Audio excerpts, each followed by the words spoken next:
Shalom saudara-saudari yang terkasih di dalam Tuhan Yesus Kristus. Selamat bertemu kembali dalam renungan online Gereja Stadion. Sebelum merenungkan firman Tuhan, mari kita berdoa mohon pimpinannya. Bapa di sorga, kami bersyukur untuk kesempatan kami boleh kembali bersama-sama merenungkan firman-Mu. Mohon Roh Kudus menolong kami untuk dapat memahaminya dengan benar. Dalam nama Tuhan Yesus kami berdoa. Amin. Bacaan kita hari ini terambil dari Yeskiel 22 ayat yang pertama hingga ke-31. Saya akan bacakan beberapa ayat saja, namun saya berharap saudara-saudari dapat membacanya sendiri secara keseluruhan. Yeskiel 22 ayat yang pertama dan kedua. Datanglah firman Tuhan kepadaku, hai engkau anak manusia, maukah engkau menjatuhkan hukuman atas kota yang penuh hutang darah? Beritahukanlah kepadanya segala perbuatannya yang keji. Ayat 21 dan 22. Aku akan mengumpulkan kamu dan menyemburkan api kemurkaanku kepadamu sehingga kamu dilebur di dalamnya. Seperti perak dilebur dalam peleburan, begitulah kamu dilebur di dalamnya. Dan kamu akan mengetahui bahwa aku Tuhan yang mencurahkan amarahku atasmu. Ayat 30 dan 31. Aku mencari di tengah-tengah mereka seorang yang hendak mendirikan tembok atau yang mempertahankan negeri itu di hadapanku, supaya jangan kumusnahkan. Tetapi aku tidak menemuinya. Maka aku mencurahkan geramku atas mereka dan membinasakan mereka dengan api kemurkaanku.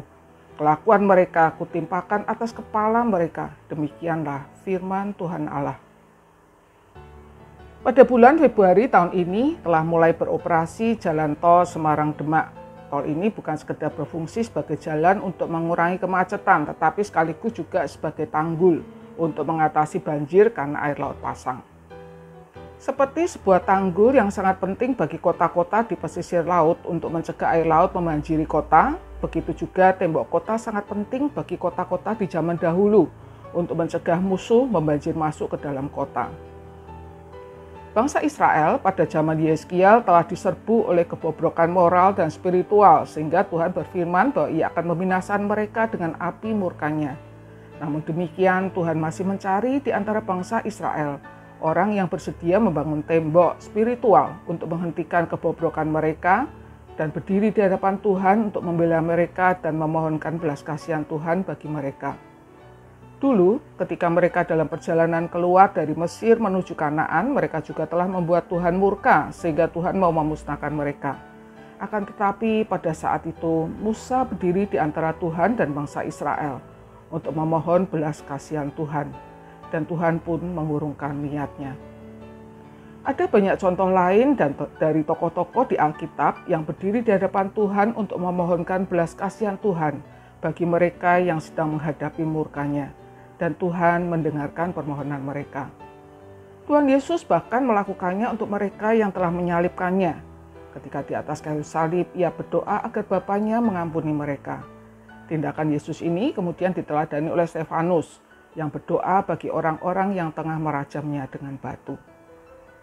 Pada masa kini, di tengah-tengah dunia yang mengalami degradasi spiritual dan moral, Tuhan juga memanggil kita orang-orang percaya untuk menjalankan peran tersebut.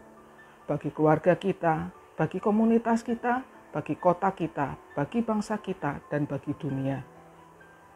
Seperti Musa, Tuhan Yesus, Stefanus lakukan, kita dapat melakukannya dengan mendoakan mereka yang kita tahu ada di dalam cara hidup yang tidak berkenan kepada Tuhan, agar Tuhan dalam kemurahannya mengampuni mereka dan menuntun mereka pada jalan yang benar.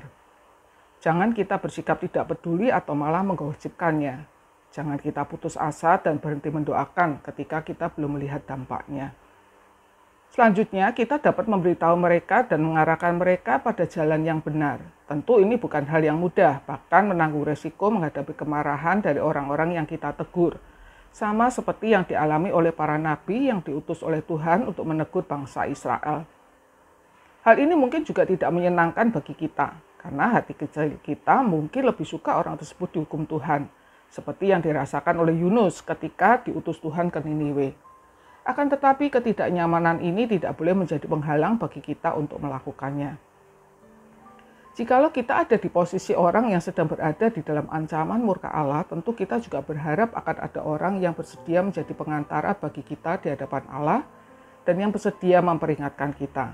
Karena itu, mari luangkan waktu sejenak untuk memperhatikan sekitar kita, untuk menemukan orang-orang yang membutuhkan seseorang pendiri tembok dan pembela di hadapan Tuhan. Agar dapat menjalankan peran ini dengan baik, tentu kita sendiri harus hidup di dalam kebenaran dan takut akan Tuhan. Para pemimpin Israel pada waktu itu, termasuk para pemuka agamanya, gagal menjalankan peran ini karena mereka sendiri hidup di dalam dosa yang sama dan menganggap enteng murka Allah.